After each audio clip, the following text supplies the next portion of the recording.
নবনীরদ কান্তিধারম রসসাগর নাগর ভূপবরং। हरे कृष्णा। सभी को सादर प्रणाम। आज स्कंद 4 अध्याय 27 श्लोका नंबर 17 से 24 तक हम लोग पाठ करेंगे। श्लोका नंबर 17। क्षीण्यमाणे स्वसंबंधे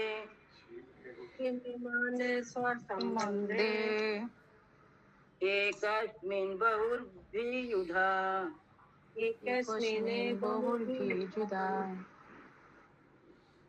परां जगामार्ता चिंतां जगन्मार्तो साराश्चापुरबान्धवः।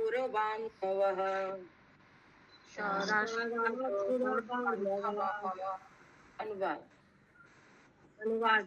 चूंकि उसे अकेले इतने सैनिकों से लड़ना था जो सारे के सारे महावीर थे, अतः 5 फनों वाला सर्प छीन पड़ने लगा। यह देखने की उसका सर्वाधिक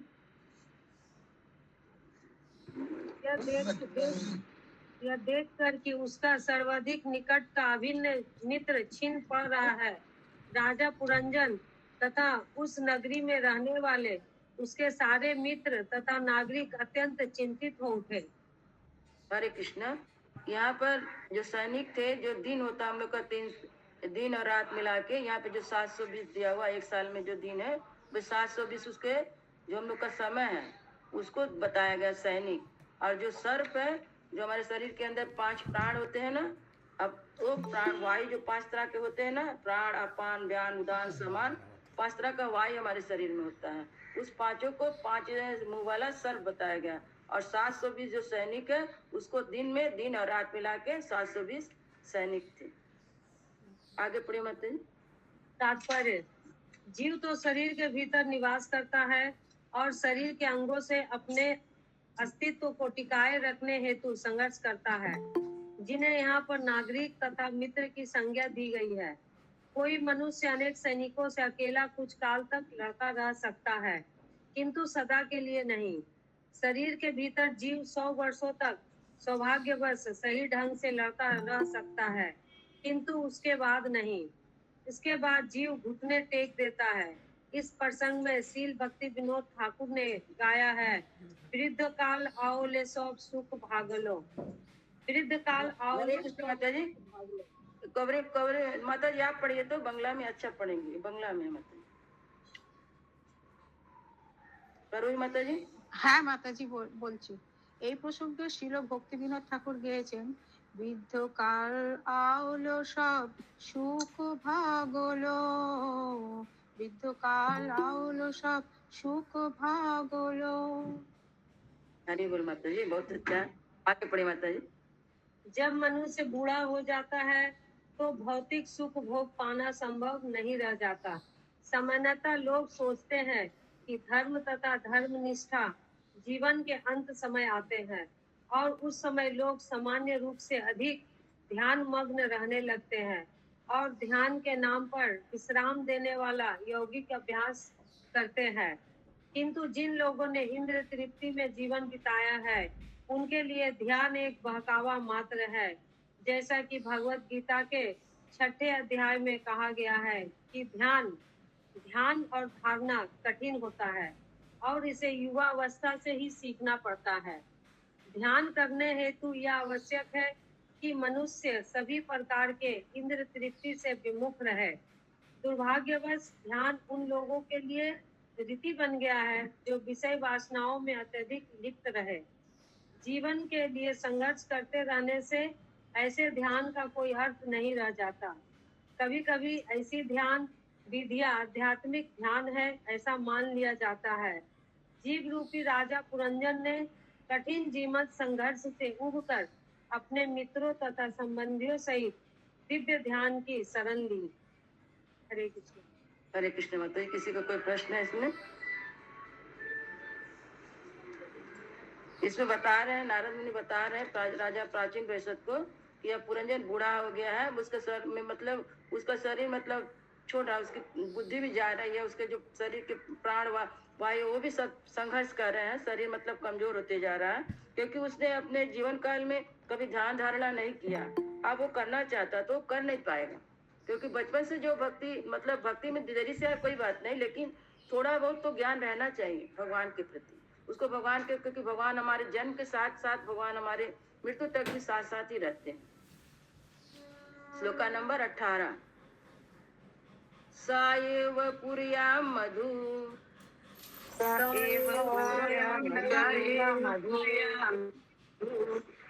भुक् पंचालेषु स्वापार्षदे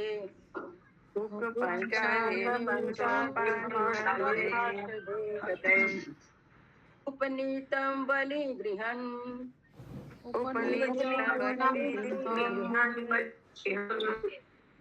कृतो नाव विद भयम्।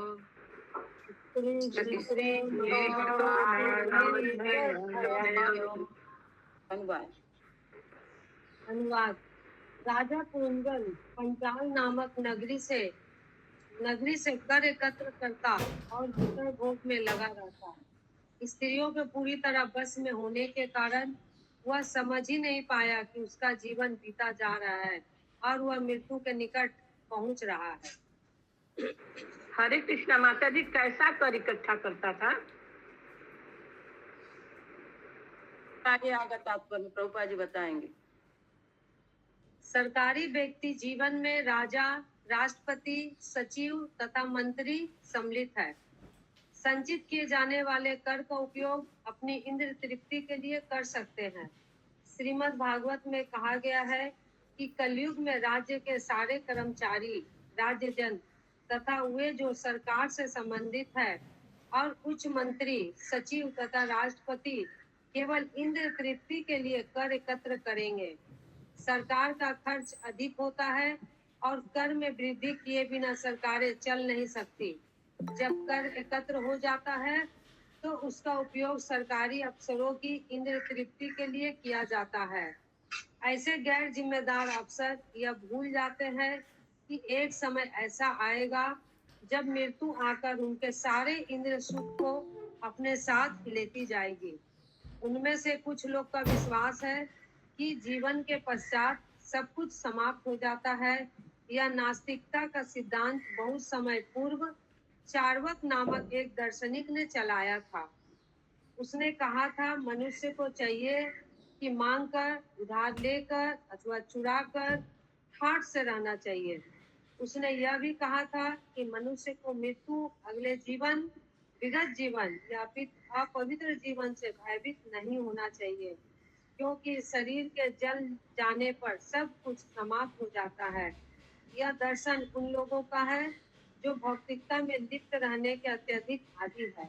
ऐसे दार्शनिक विचारों से कोई न तो मृत्यु से के भय से बच सकता है और न अगले घृणित जन्म से बचा रह पाता है। हरे कृष्णा। यहाँ पर जो राजा पुरंजन था, जो कि राजा प्राचीन वैसे थी, नारद में जो सुना रहे उनको कथा, कोई विषय भोग में लगा रहता है। उनके माध्यम से हम लोग को ही बता रहे, क्योंकि हम लोग का जवानी जो यहाँ पे बता रहे आधा क्षण खत्म हो गया। आधा क्षण पता ही नहीं चलता। जवानी जब खत्म हो जाता है तब लगता है खत्म हो गया, वो तो आधा क्षण में भी नहीं पता चलता। जब रहते रहते यौवन रहते रहते आधा क्षण में भी नहीं पता चलता कि हम लोग भोग रहे हैं। वो जब समाप्त हो जाता है तब हमको पता चलता है कि अब हमारा समय खत्म हो गया। तो यहाँ पे बता रहे कि जो यहाँ पे सरकारी लोग हैं, राजीव जो मंत्री हैं, राजा है, राष्ट्रपति हैं, ये सब जो है इंद्र तृप्ति कर रहे हैं। क्या जो कर लेके जो टैक्स लेते हैं, जो हम लोग टैक्स देते हैं, उन सबको लेके वो लोग उपयोग कर रहे हैं, अपने लिए कर रहे हैं। और इस कलयुग में ऐसे ही चलता रहेगा। इसी तरह ये भी किया था। तो अपने शरीर के मतलब शरीर का ही भोग कर रहा था। वो कर किससे लेगा? वो तो अपना शरीर को ही भोग रहा था। उसी को ही बता रहे थे कि कर ले रहा था। और यहाँ पे चार्वाक नामक जो चार्वाक जो दार्शनिक था, उसका तो अलग ही सिद्धांत है कि मनुष्य का कोई जीवन ही नहीं है। सब यहाँ पे जीवन ठाठ से व्यतीत करना चाहिए और जब शरीर जल जाने के बाद सब कुछ समाप्त हो जाता है। ऐसा हम लोग का आध्यात्मिक में ऐसा नहीं है, क्योंकि आध्यात्मिक में हम लोग जानते हैं कि भगवान है, हम लोग का जीवन आगे भी जीवन रहेगा, ऐसा हम लोग मानते हैं। श्लोका नंबर 19। कालस्य दुहिता काचित्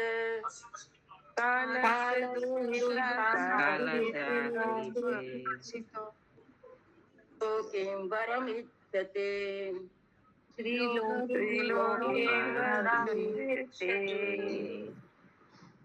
पर्यन्तन्तीं न बहिष्मन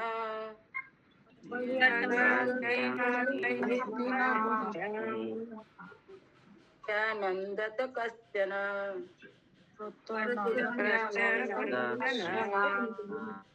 अनुवाद। अनुवाद। हे राजा, प्राचीन वयस्क इसी समय काल की कन्या तीनों लोकों में पति की खोज कर रही थी। यद्यपि उसे ग्रहण करने हेतु कोई तैयार नहीं हुआ, किंतु वह आई। इसका मतलब क्या हुआ माता जी? वह आई माता जी काल, काल मतलब समय, काल की कन्या, समय आया मृत्यु का जैसे। और तीनों लोग, तीनों मतलब क्या हुआ? हम लोग का पृथ्वी लोग है, आकाश लोग है और पाताल लोग, इसको तीन लोग कहते हैं। तीनों लोग में पति को काल क्या करेगा? अपना खोजने लगा, किसका मृत्यु होने वाला है उसको खोजने वाला है। ये पति हुआ उसका। काल की कन्या तीनों लोग में पति को खोज कर रही थी। वो खोज नहीं करता है, समय काल तो खोज करता है। जिसका मृत्यु का समय आया उसको खोज के ले जाएगा। तात्पर्य, समय बीतने पर जब शरीर वृद्ध हो जाता है तो एक प्रकार से अक्षम हो जाता है और जरा या बुढ़ापा घेर लेता है। इस संसार में मूलतः 4 प्रकार के कष्ट है: जन्म, मृत्यु, जरा तथा व्याधि। न तो कोई विज्ञान न ही कोई विचारक इन चारों प्रकार के कष्टों का कोई हल प्रस्तुत कर पाया है।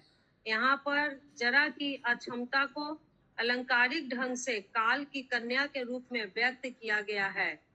यद्यपि उसे कोई नहीं चाहता, किंतु वह किसी को भी अपना पति बनाने हेतु उत्सुक रहती है। कोई भी वृद्ध तथा अक्षम नहीं बनना चाहता, किंतु यह सबके लिए अनिवार्य है। हरे कृष्ण। तो आप समझ में आया माता जी कि वो काल जब मृत्यु आने लगता है तो वो किसी को भी मतलब सहारा लेके वो स्वस्थ रहना चाहता है, कि मैंने अभी मरना नहीं चाहता है। जरा मतलब बुढ़ापा, बुढ़ापा तो आएगा। जन्म, मृत्यु, जरा, व्याधि। तो जरा बुढ़ापा हो गया। इसे अलंकृत भाषा में काल की कन्या के रूप में बताया गया है। तो कहा जाता है कि तो किसी को भी छोड़ेगा नहीं, बुढ़ापा तो आएगा ही। कोई चाहता नहीं है बुढ़ापा आए? कोई चाहता है क्या? सबका बुढ़ापा आएगा, सबको आएगा। वो तो समय लाएगा, क्योंकि बोलते हैं ना समय से बलवान कुछ नहीं है। समय सबको सिखा देता है, अच्छा को सिखा देता है समय। वही बोला गया, किसी को भी फिर पति के रूप में स्वीकार करता है कि मैंने कोई भी कैसो भी हम मतलब बुढ़ापा ना है, हम ठीक से रहे ना मतलब। हाँ। श्लोका नंबर 20। दौर्भाग्येनात्मनो लोके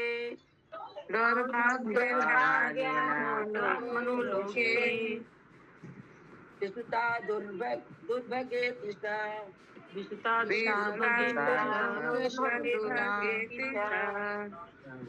चतुष्टाय राजर्षयेतु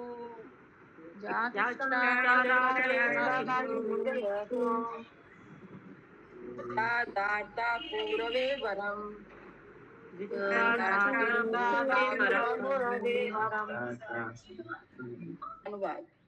अनुवाद। काल की कन्या जरा बड़ी अभागिन थी, फलतः लोग उसे दुर्भागा कहते थे। किंतु एक बार वह एक महान राजा पर प्रसन्न हो गई, और चूंकि राजा ने उसे स्वीकार कर लिया था, इसलिए जरा ने राजा को वरदान दिया। तात्पर्य, जैसे कि शील भक्ति विनोद ठाकुर गाते हैं, सब सुख भाग लो बुढ़ापा में सारे सुख लुप्त, सब सुख भाग लो। बुढ़ापे में सारे सुख लुप्त हो जाते हैं, इसलिए कोई जरा बुढ़ापा को पसंद नहीं करता। इस प्रकार काल की कन्या के रूप में जरा को अत्यंत हतभाग्या कहा जाता है। माता जी बंद करिए, माधुरी प्रिया माता जी म्यूट करिए। इसलिए कोई जरा बुढ़ापा को पसंद नहीं करता। इस प्रकार काल की कन्या के रूप में जरा को अत्यंत हतभाग्य कहा जाता है। किंतु एक बार राजा यति ने उसे स्वीकार किया था। ययाति के ससुर शुक्राचार्य जी ने श्राप दिया था कि वह उसे स्वीकार करे। जब शुक्राचार्य जी की कन्या राजा ययाति का ब्याही गई तो उसके साथ शर्मिष्ठा नामक उसकी सहेली भी उसके साथ गई। बाद में राजा ययाति शर्मिष्ठा पर अत्यधिक आसक्त हो गया तो शुक्राचार्य जी की कन्या ने अपने पिता से शिकायत की। फलतः शुक्राचार्य जी ने राजा ययाति को समय से पूर्व वृद्ध होने का श्राप दे दिया। राजा ययाति के 5 तरुण पुत्र थे और उसने अपने 5 पुत्र से बुढ़ापे के बदले अपना यौवन देने की विनती की। केवल सबसे छोटा पुत्र पुरु इसके लिए राजी हुआ। ययाति का बुढ़ापा स्वीकार करने पर पुरु को सारा राजपाट मिल गया। कहा जाता है कि ययाति के 2 अन्य पुत्र को जो आज्ञाकारी नहीं थे भारत के बाहर संभवतः तुर्की तथा ग्रीस के राज्य दिए गए। तात्पर्य यह है कि मनुष्य सभी प्रकार की संपत्ति तथा वैभव एकत्र कर सकता है किंतु बुढ़ापे में कोई इसका भोग नहीं कर पाता। यद्यपि पुरु को अपने पिता का सारा राज्य प्राप्त हुआ था किंतु वह सारे वैभव को उपभोग नहीं कर पाया क्योंकि उसने अपने यौवन को अर्पित कर दिया था। मनुष्य को कृष्ण भक्त बनने हेतु बुढ़ापे की प्रतीक्षा नहीं करने चाहिए। बुढ़ापे की असक्ता के कारण कोई कितना भी धनवान क्यों ना हो कृष्ण भक्ति में प्रगति नहीं कर पाता। हरे कृष्णा। यहाँ पर प्रभुपाद जी ने एक कहानी के माध्यम से सिखाया है। जो उनके शुक्राचार्य थे उनकी एक बेटी थी जो राजा ययाति को ब्याही गई थी और उसकी एक सहेली भी जाती है शर्मिष्ठा। क्या नाम था उनकी बेटी का? नाम तो यहाँ दिया हुआ नहीं है। हतभाग्य लिखा है ना, हतभाग्य। देवयानी नाम था। देवयानी। देवयानी। शुक्राचार्य की बेटी का नाम देवयानी था।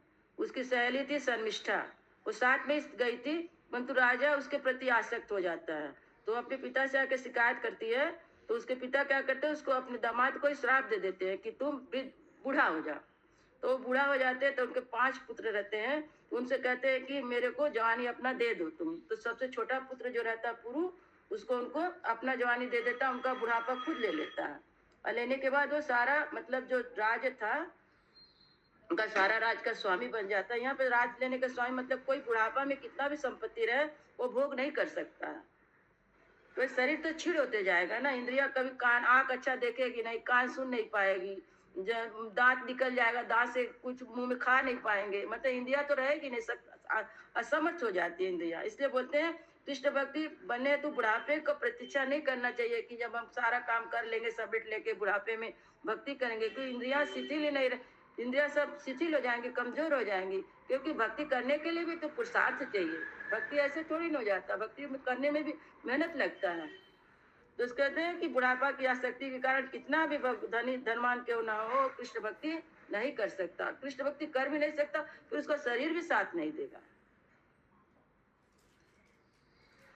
श्लोका नंबर 21। हरे कृष्णा माता जी। शुक्राचार्य के बेटी का क्या नाम बताएं? देवयानी। क्या नाम? देवयानी। अच्छा ठीक है। देवजानी। देवजानी। देवजानी। हाँ देवयानी। हम लोग बंगला में माता जी देवजानी। हाँ। आप लोग या को जा बोलती है ना माता जी। इसमें तो बेटी का कोई अथी नहीं दिया हुआ तुम्हारे, इसीलिए बोले मेरा बुक में नहीं है, नाम ही नहीं दिया हुआ है। इसमें भी नाम नहीं दिया। माता जी पूछी तो हमको नाम याद था तो बताए थे। हाँ ठीक है। ठीक है माता जी। श्लोका नंबर 21। कदाचित अटमानास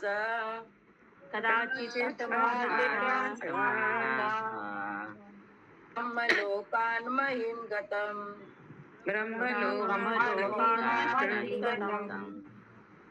प्रब्धे बृहद्व्रतं मां तु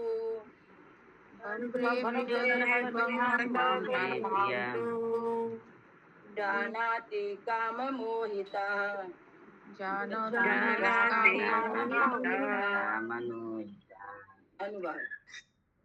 अनुवाद। एक बार जब मैं सर्वोच्च लोक ब्रह्मलोक से इस पृथ्वी पर आ रहा था तो संसार भर का भ्रमण करते हुए काल की कन्या से मेरी भेंट हुई। वह मुझे नैष्टिक ब्रह्मचारी जानकर मुझ पर अत्यंत कामातुर हो गई और उसने प्रस्ताव रखा कि मैं उसे अपना लूं। तात्पर्य, महान संत श्री नारद मुनि नैष्टिक ब्रह्मचारी थे, अर्थात वे विषयी जीवन से आजीवन विमुख रहे। फलतः वह हमेशा के लिए तरुण थे, उन पर जरा का कोई प्रभाव नहीं था। बुढ़ापे जरा की असक्ता सामान्य पुरुष को व्याप सकती है, किंतु श्री नारद मुनि तो सर्वथा भिन्न थे। तो भी श्री नारद मुनि को सामान्य व्यक्ति समझकर काल कन्या ने उनके सामने अपनी कामेच्छा व्यक्त की। स्त्री के आकर्षण से विरक्त होने हेतु अगाध शक्ति की आवश्यकता होती है। बूढ़े लोगों के लिए भी ऐसा कर पाना कठिन हो तो युवक के लिए क्या कहा जाए। जो लोग ब्रह्मचारी के रूप में रहते हैं, उन्हें श्री नारद मुनि के चरण चिन्हों पर चलना चाहिए, जिन्होंने जरा के प्रस्ताव को कभी स्वीकार नहीं किया। जो लोग काम वासना के प्रति अत्यंत लालायित रहते हैं, वो जरा के शिकार बनते हैं और शीघ्र ही उनकी आयु छिन्न हो जाती है। जो मनुष्य जीवन का उपयोग कृष्ण भक्ति के लिए नहीं कर पाते, वे जरा के शिकार होके इस संसार में बहुत जल्दी मर जाते हैं। हरे कृष्ण। हरे कृष्ण। किसी का कोई प्रश्न है? श्लोका नंबर 22। मयि संरम्भं मयि संरभ्य मदाचापं दुःसहम्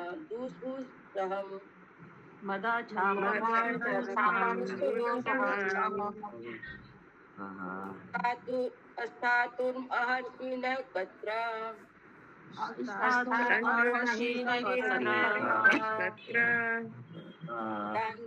मदांचा विमुखो मुने।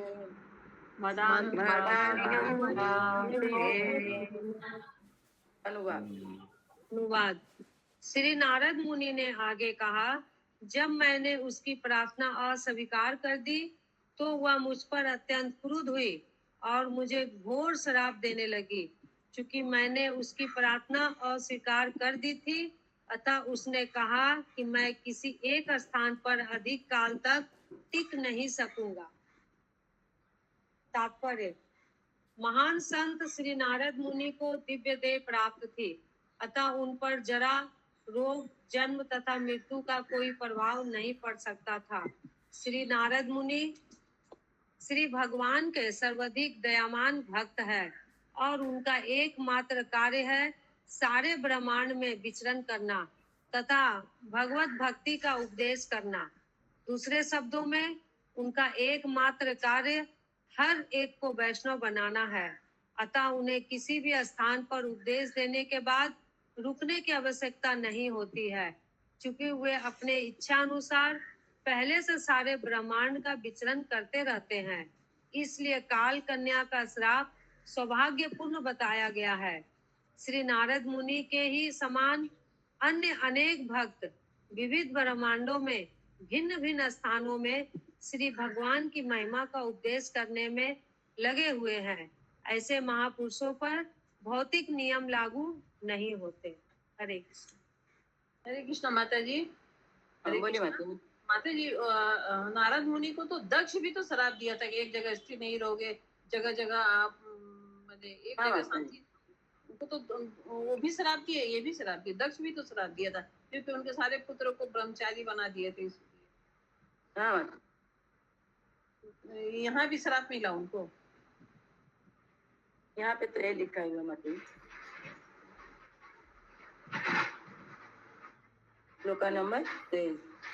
माता जी, काल के कन्या का श्राप तो दी ना माता जी उन्हें अभी। काल कन्या यहाँ पे एक बुढ़ापा बताया गया माता जी। काल कन्या का रूप दिया गया अलंकार भाषा में, जरा बताया गया। वो आगे था ना बुढ़ापा, उसको एक कन्या के रूप में बताया गया। फिर भी उन्हें श्राप देने लगी, ये भी तो बोला गया ना।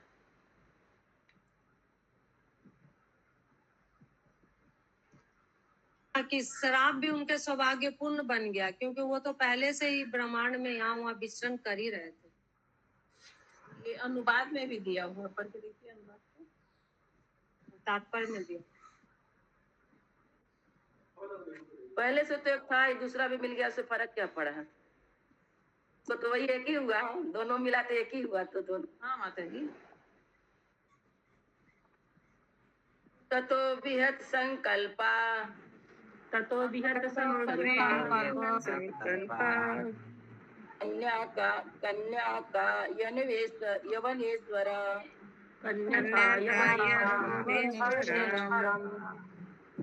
अयोपदिष्टम आसाद्य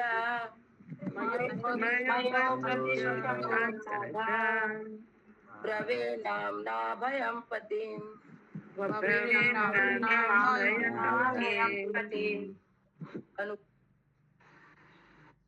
अनुवाद।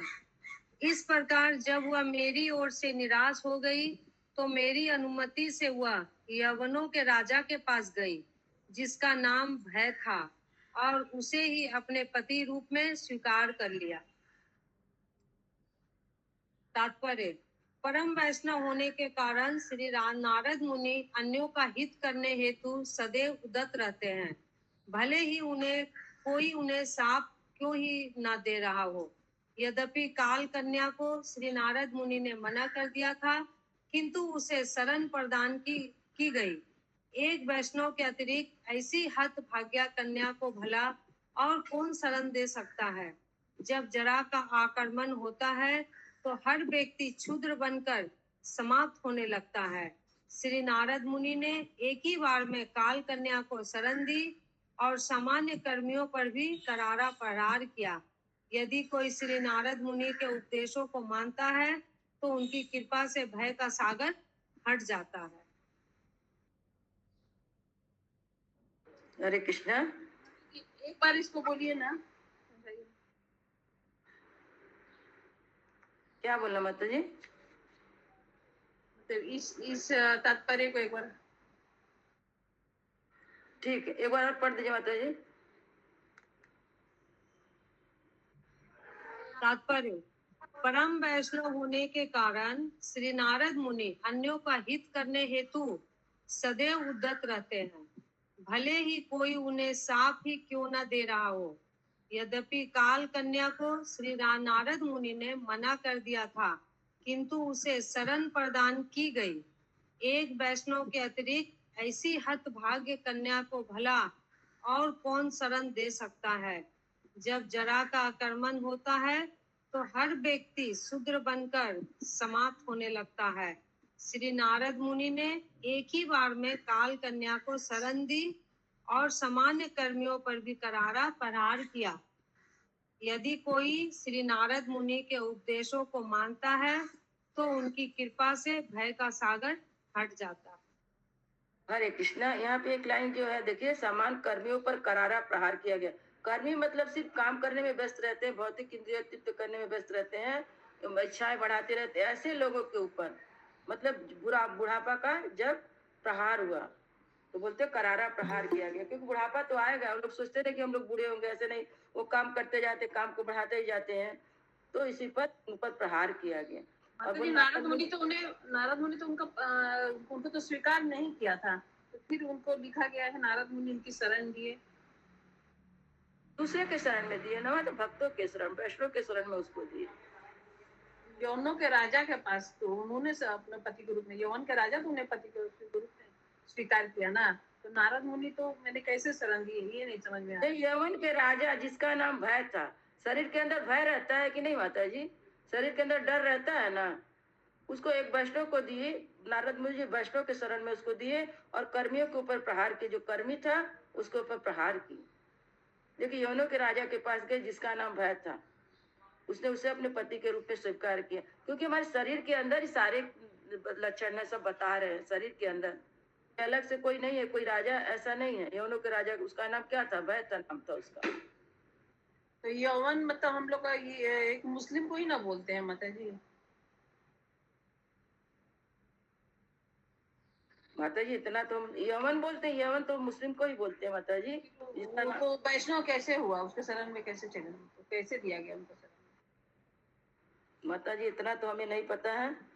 हरे कृष्णा। हरे कृष्णा माता जी। हाँ बताइए माता जी हम बोले। हाँ बोलिए माता जी। माता जी वो नारद मुनि जो थे वो तो भगवान के शुद्ध भक्त थे ना, तो वो जैसे श्राप उनको दी जरा, तो वो भी चाहते तो उनको श्राप दे सकते थे, लेकिन वो उनके ऊपर कृपा किए, श्राप नहीं दिए और उनको दूसरे के शरण में मतलब उनको रास्ता दिखा दिए कि तुम भय के पास जाओ और वहां पे वो उनसे शादी करो, मतलब विवाह कर लो। तो इस प्रकार वो शरण दिए। यहाँ नारद मुनि को वैष्णव बोला गया है। नहीं तो उनको बोला क्या वैष्णव, दूसरे वैष्णव को पास, तो यवन वैष्णव थोड़ी हुआ वो। माता जी दूसरे वैष्णव नहीं बोल रहा है, बोल रहा है एक वैष्णव के अतिरिक्त और कौन ऐसा कर सकता है, ये बोल रहा है। नारद मुनि जैसे माता जी ने मेरे को वैष्णव माता जी से कहा ना, नारद को बोला जा रहा है। हाँ, तो जैसे माता जी ने मेरे को कहा ना वैष्णव के पास भेज दिए, तो उस वही मैं बोल रही हूँ। नहीं बोले वैष्णव के पास भेज दिए, नहीं बोल रहे हैं। माता जी मेरे को बोली, इसमें लिखा नहीं है।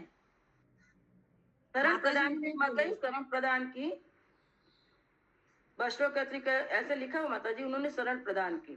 शरण प्रदान की मतलब उनके पास भेजा, इसीलिए शरण प्रदान हुआ।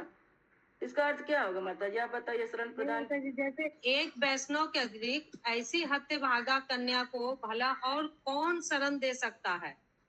मैंने नारद मुनि जी उनको शरण में लेके तभी ना वो दूसरे, यहाँ तो बात नारद मुनि, शशि माता जी ठीक ही बोल रही है, नारद मुनि के बारे में बोला जाता है। बोल रहा है कि एक वैष्णव के अतिरिक्त ऐसा कार्य कौन कर सकता था। वो तो शराब के बदले शराब नहीं ना दिए, है ना शशि माता जी। हाँ माता जी, हाँ नारद मुनि को वैष्णव लिखा हुआ कौन दे सकता है।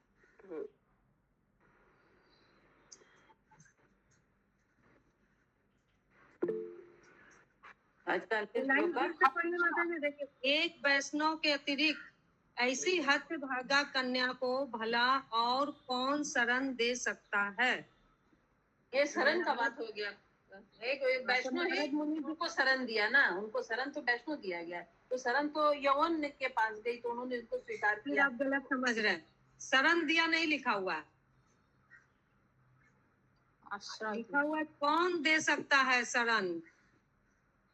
इसके ऊपर माता जी देखिए, ऊपर का लाइन देखिए, सरिता माता जी शरण भी दिए थे, वो यहाँ पे लिखा हुआ शरण दिए हैं, नारद मुनि शरण दिए थे, तभी तो उनके ऊपर कृपा करके वो वापस उनको श्राप नहीं दिए। हम भी बोल रहे हैं, वही बात हम भी बोले माता जी। आप वो बोल रहे थे वो यवन का राजा वैष्णव कैसे हुआ था, हम बोले नहीं, वो नारद मुनि जी उनको शरण लेके उनका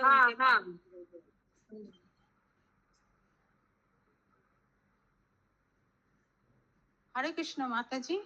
हाँ माता হরে जी। কৃষ্ণ। লাস্ট লাইনটা যেখানটা আছে, কেউ যদি নারদ মুনির উপদেশ গ্রহণ করেন, নারদ মুনির উপদেশ বলতে কোনটা বোঝাচ্ছে মাতাজি।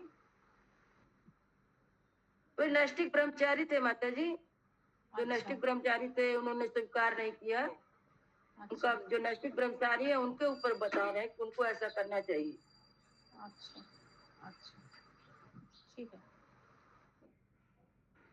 श्लोक नंबर, नारद मुनि की तरह प्रचार करना चाहिए, इसलिए श्लोक में लिखा हुआ था। नारद मुनि बोल के लिए कहा जा रहा है कि नारद मुनि के जैसे मतलब उपदेशों का मतलब कि वहाँ पे उनके जैसे भगवान का शरण में रहे तो भय नहीं लगेगा।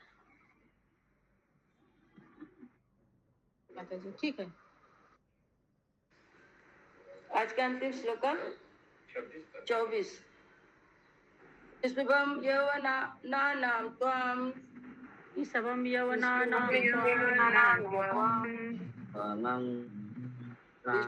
वीरेष्टुतं पतिं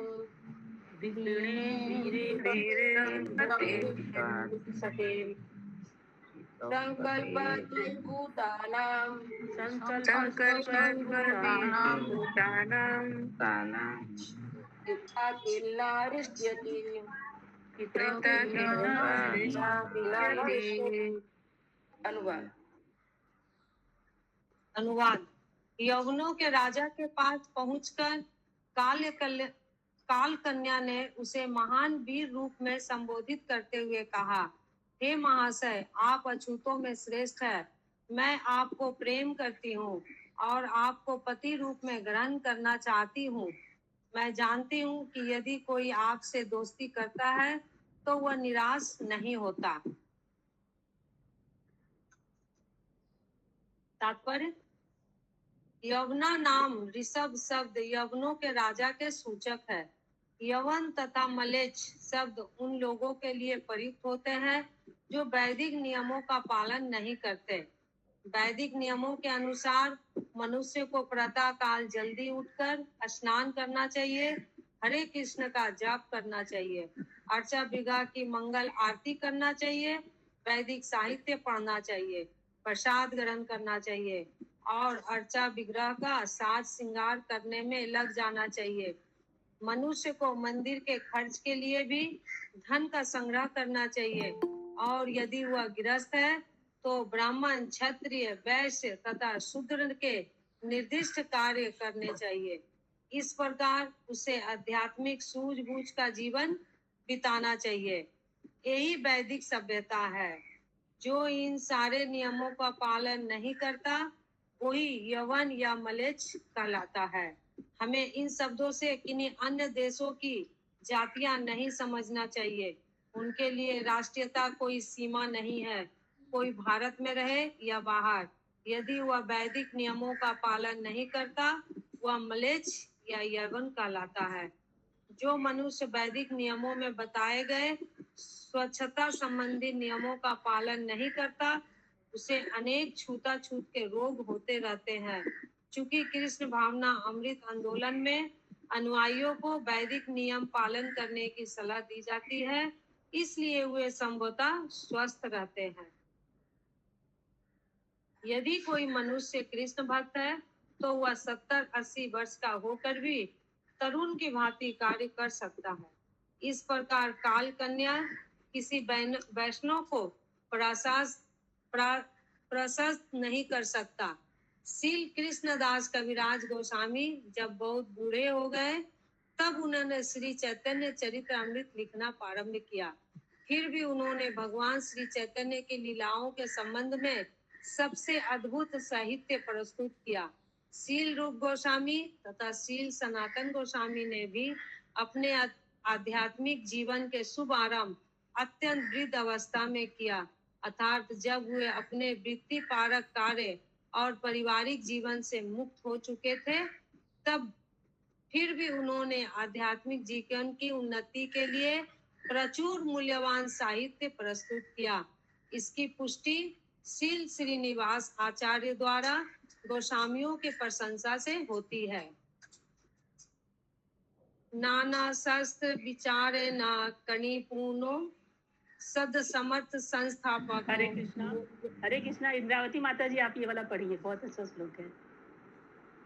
नाना शास्त्र विचारे एक निपुणो सधर्म संस्थापको लोकानामित कारिणो त्रिभुवने मान्यो शरण्याकरो राधा कृष्ण पदारविंद भजनानंद मत्तालिको वंदे रूप सनातनो प्रभुयुगो श्री जीव गोपालको वंदे रूप सनातनो प्रभुयुगो श्री जीव गोपालको।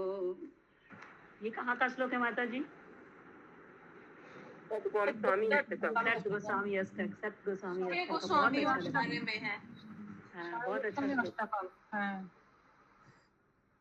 लर्न किए थे, भूल गया।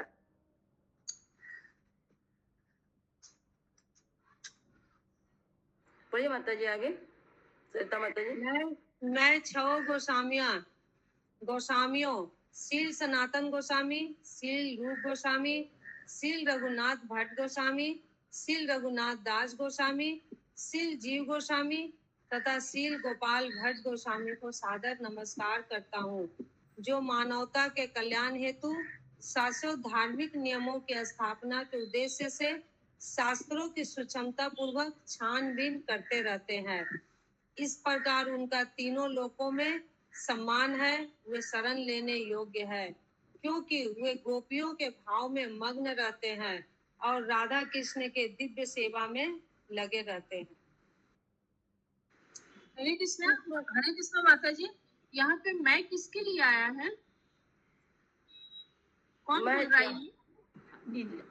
अरे ये लिखा है ना श्रीनिवास आचार्य, श्रीनिवास आचार्य कविराज लिखे हैं। गोस्वामी लिखे ना, कृष्णदास कविराज गोस्वामी। नहीं माता जी, श्रीनिवास आचार्य लिखे हैं। श्रीनिवास आचार्य जी लिखे हैं ना, क्योंकि मैं का उपयोग श्रीनिवास आचार्य के लिए हुआ। हाँ समझ हाँ, ये ऊपर लिखा हुआ माता जी, श्रीनिवास आचार्य द्वारा गोस्वामी की प्रशंसा से होती है, वो प्रशंसा की है। हाँ माता जी समझ गई। गोस्वामी अष्टकम तो श्रीनिवास आचार्य जी लिखे हैं। इस प्रकार जरा भक्त को कष्ट नहीं देती, क्योंकि भक्त श्री नारद मुनि के आदेशों तथा संकल्प के अनुसार करता है। अभी भक्त श्री नारद मुनि के गुरु शिष्य परंपरा में आते हैं, क्योंकि वे श्री नारद मुनि के आदेशों के अनुसार यथा नारद पंचरात्र अथवा पंचरात्रि की विधि के अनुसार अर्चा विग्रह की पूजा करते हैं। भक्त पंचरात्रि की विधि के साथ भागवत विधि के भी नियमों का पालन करता है। भागवत विधि में उपदेश कार्य में सम्मिलित है श्रवण कीर्तनम विष्णु अर्थात पूर्ण पुरुषोत्तम भगवान श्री विष्णु की महिमा के विषय में सुनना तथा कीर्तन करना। पंचरात्रि की विधि में अर्चनम वंदनम दास्यम साख्य आत्म निवेदनम सम्मिलित है। चूंकि भक्त श्री नारद मुनि के आदेशों का दृढ़ता से पालन करता है।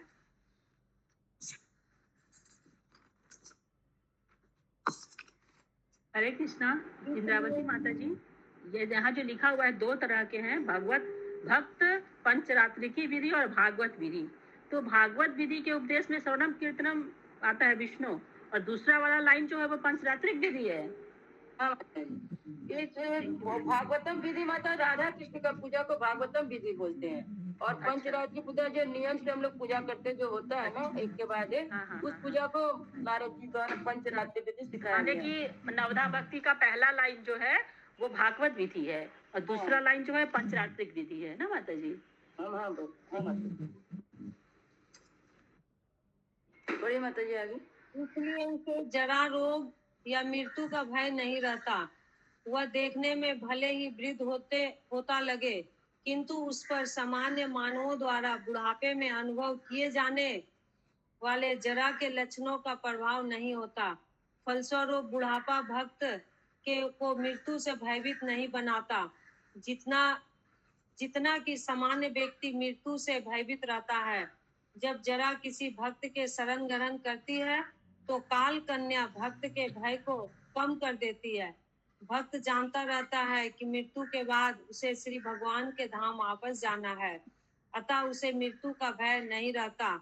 इस प्रकार अधिक उम्र बुढ़ापा भक्त को हतोत्साहित न करके उसे निडर बनाती है, जिसे वह सुखी रहता है।